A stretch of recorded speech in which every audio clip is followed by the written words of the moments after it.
Boa noite, meus amigos do Facebook da ISCOM Recife. Hoje é um dia muito especial, porque hoje é o dia do aparecimento de Sua Divina Graça, Bhaktisiddhanta Saraswati Goswami Maharaj Prabhupada. Ele é o mestre espiritual de nosso Guru Acharya Srila Prabhupada, o Guru Acharya fundador da ISCOM BBT. Bhaktisiddhanta Saraswati, vamos fazer uma pequena homenagem a esse grande mestre espiritual. É uma alma completamente liberada, que desde sua infância, desde seu nascimento, ele era um devoto que tinha completa consciência de Krishna. Seu pai, ele nasceu numa família de devotos, né? E seu pai era Bhaktivinoda Thakura. E nós estamos lendo as poesias de Bhaktivinoda Thakura no Sharanagati, né? Sharanagati, e encontrando assim muitas realizações espirituais. E ele nasceu como filho desse grande Mahatma, dessa grande alma, desse grande devoto puro do Senhor Krishna. Então, desde sua infância, ele teve uma educação espiritual, teve uma orientação espiritual. Ele já tinha como seu primeiro guru um grande mestre espiritual, que era o seu pai, Bhaktivinoda Thakura. E ele tinha muitos irmãos, né? Porque Bhaktivinoda Thakura teve 11 filhos. E Bhaktisiddhanta era o filho assim intermediário, nem foi o primeiro, nem foi o último. Ele estava entre esses 11 filhos. E seus irmãos, todos eram dedicados também à vida espiritual. E muitos deles não se casaram. Eles tomaram sannyasi, eles renunciaram ao mundo. E Bhaktisiddhanta, desde criança, ele mostrou a inteligência fora de qualquer expectativa, fora de qualquer cálculo, incalculável, né? Ele conseguia, mesmo com pouca idade, 7, 9 anos, dar palestras sobre o Vedanta, sobre a consciência de Krishna, sobre o Srimad Bhagavatam, sobre temas assim filosóficos, citando versos em sânscrito. Com pouca idade ele já tinha todo o Bhagavad Gita decorado. Então ele era uma pessoa absorta completamente em estudar e compreender o conhecimento védico, a consciência de Krishna. Então ele se preparou durante muito tempo, toda a sua infância, sua adolescência, sua juventude. Ele se preparou para ser o mestre espiritual que iria reformar o movimento de Sankta do Senhor Chaitanya. Ele veio numa época, 1915, 1910, entende? Que havia muitos conflitos no mundo, como hoje. Os conflitos nunca param, né? E ele passou pelo conflito da Primeira Guerra Mundial e a independência da Índia, né? O movimento de Gandhi. Ele passou por muitos movimentos históricos fundamentais na sociedade indiana e na sociedade mundial. Bhaktivinoda Thakura também, e ele nunca se foi alienado a isso. Ele sempre mostrou que a cultura espiritual estava acima de qualquer política ou economia ou qualquer espécie de mundanismo.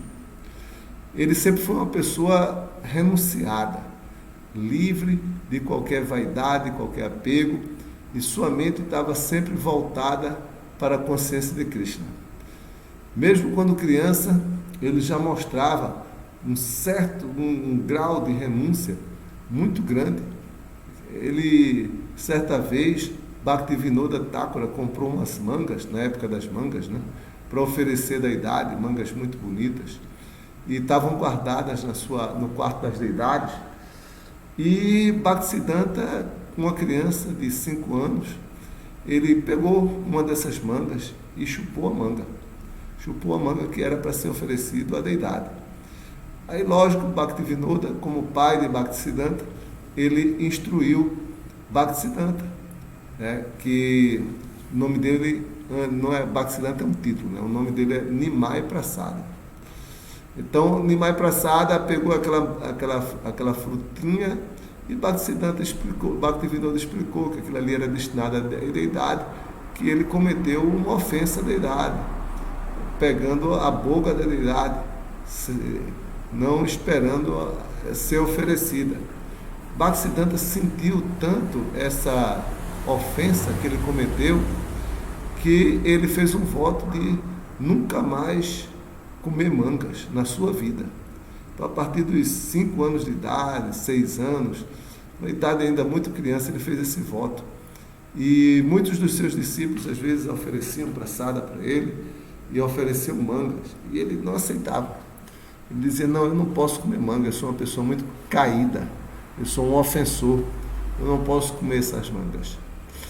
Então, Bhaktisiddhanta, ele estudou muito, ele era um catedrático, ele estudou, ele era um astrólogo, não como muitos astrólogos hoje em dia, que têm um escasso conhecimento de astrologia, mas ele era um astrólogo com um profundo conhecimento de astrologia e matemática, que podia calcular com bastante precisão muitos eventos. Mas ele, quando ele se tornou mestre espiritual e quando ele já tinha uma certa maturidade, ele parou de estudar astrologia e ele dizia que o que será, será, né? Que o devoto não é regido por leis astrológicas, mas o devoto é cuidado diretamente por Krishna. Então, a partir daí, ele parou de estudar astrologia, né? Mas ele tinha uma cultura fabulosa dos Vedas, né? Uma cultura assim espetacular. Era um gênio, né? Ele era fora do comum, tanto que ele era uma alma assim totalmente liberada, e ele nasceu como filho de Bhaktivinoda Thakura, mas Bhaktivinoda Thakura, ele pediu a Krishna um filho assim, né? Ele orou a Krishna que ele mandasse alguém para espalhar o movimento da consciência de Krishna no mundo inteiro.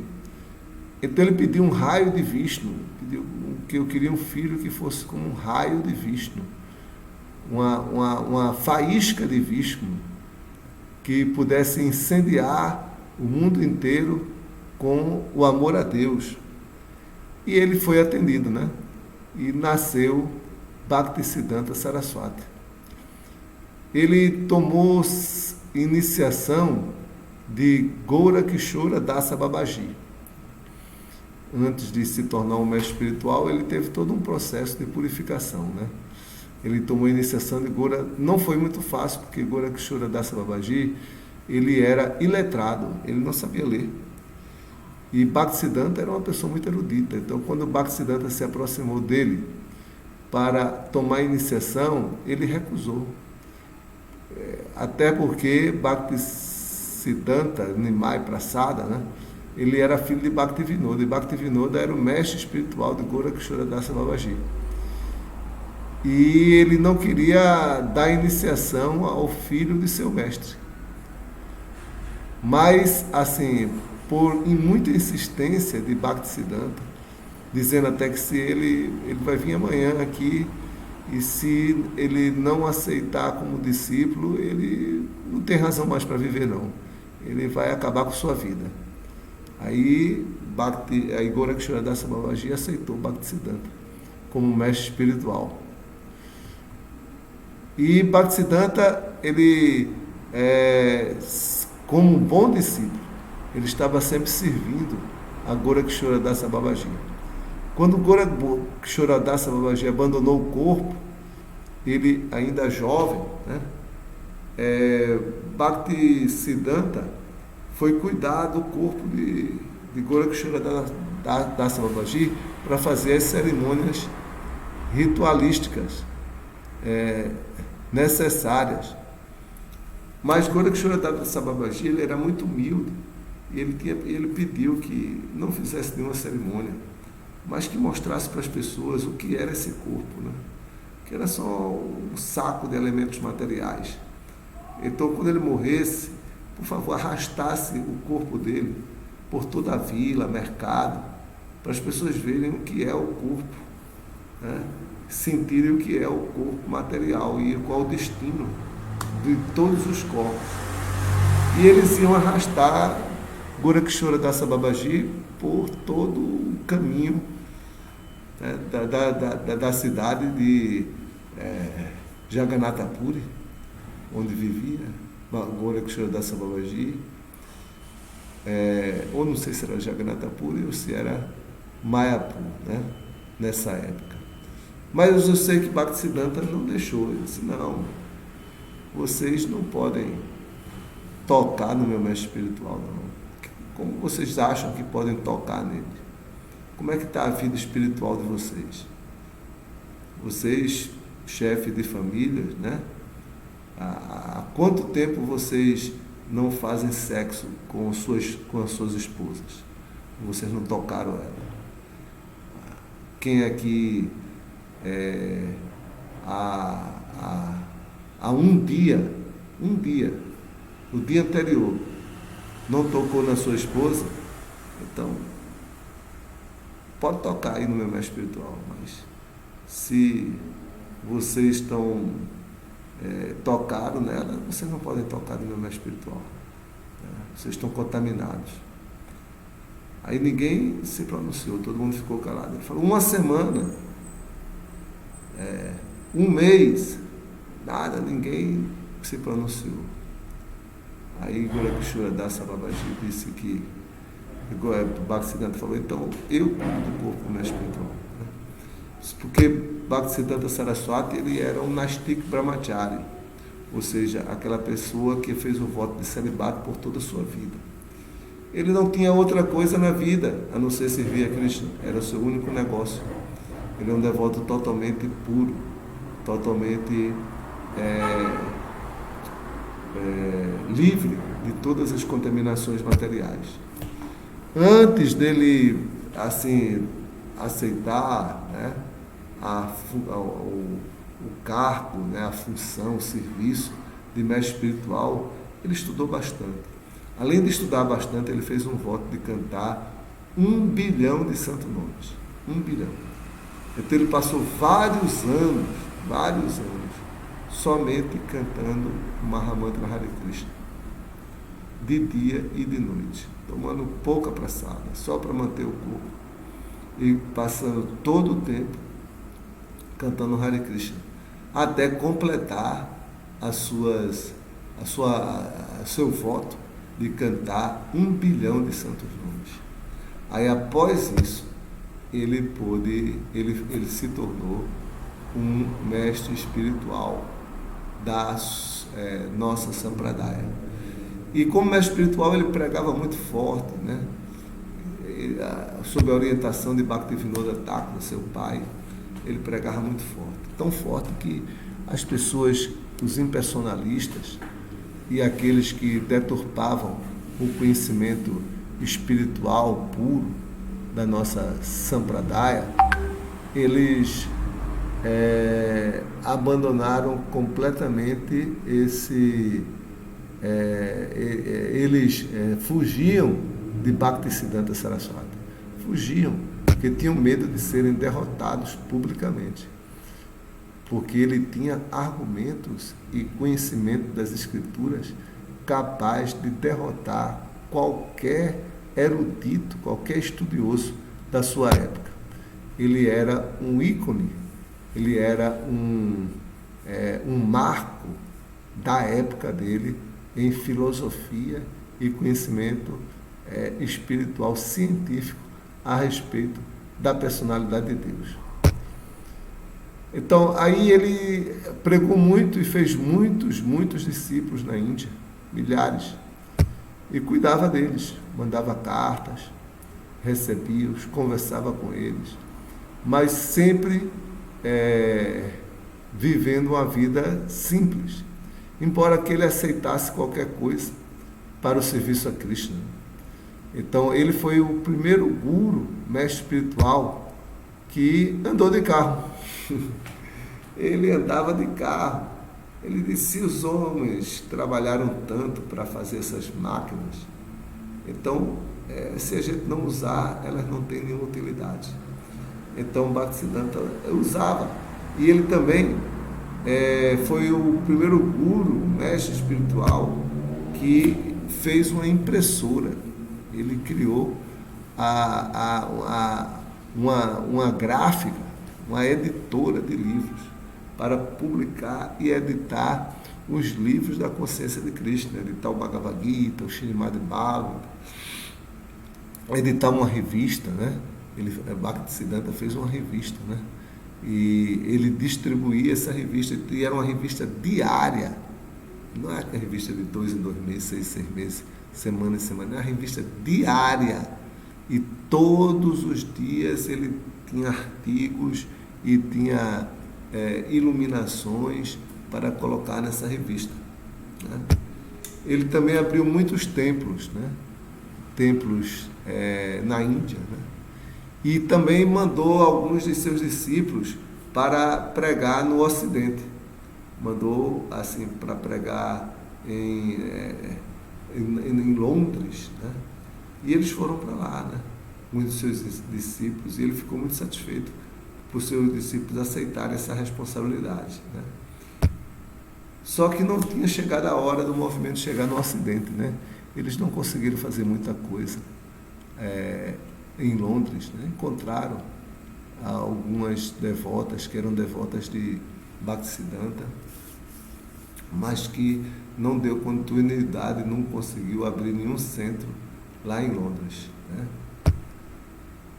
Então, Bhaktisiddhanta, ele abriu muitos templos na Índia, na pregação na Índia, e aí ele criou de tal maneira um padrão de um estande de vida devocional, né?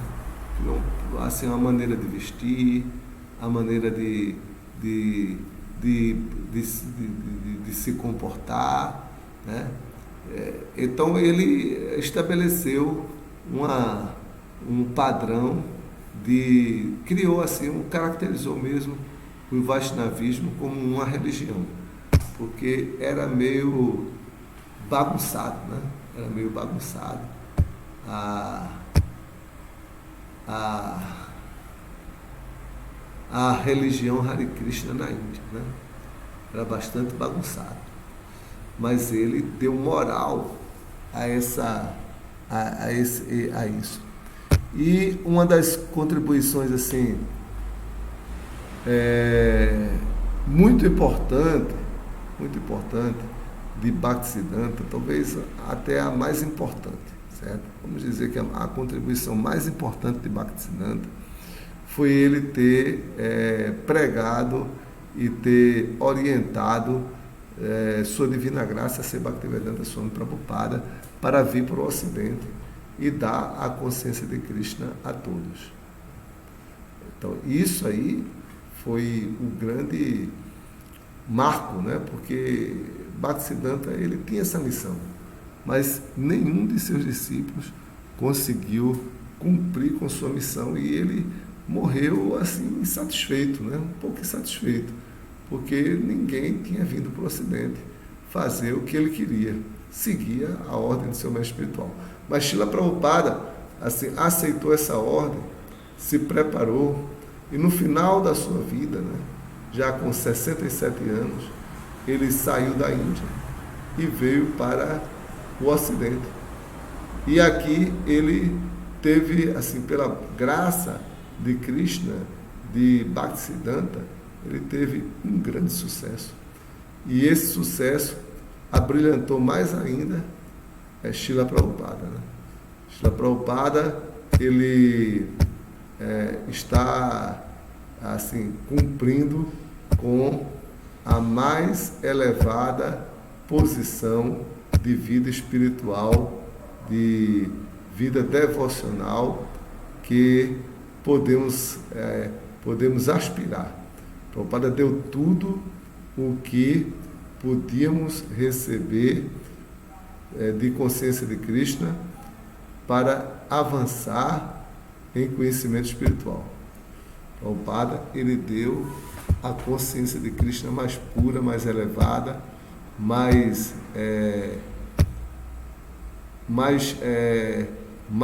prática, que todos nós podíamos praticar, assim, numa boa, né? Sem sofrer demais, sem passar dos limites, sem fazer penitência demais, mas na medida certa que todos nós ocidentais podíamos executar. E aí ele pôde, assim,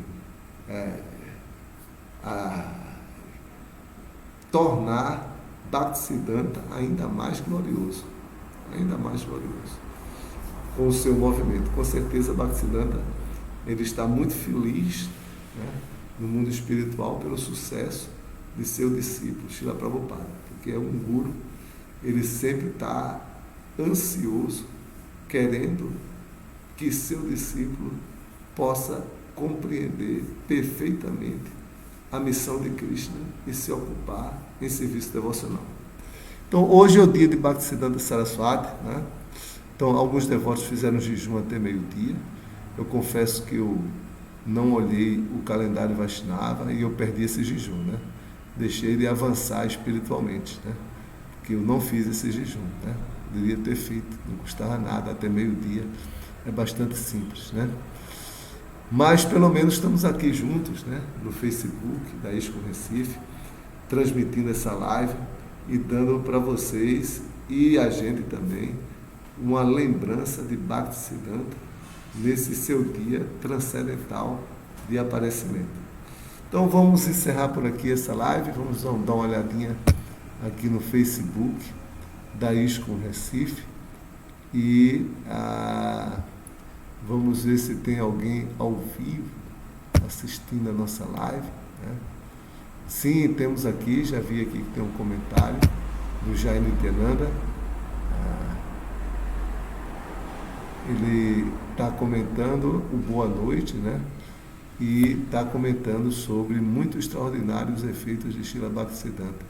Esse grande acharya fez atividades sobre-humanas. Todas as glórias ao nosso querido bisavô espiritual. Sim, ele é o nosso bisavô, né? Porque nós já estamos numa outra geração, né? A geração dos discípulos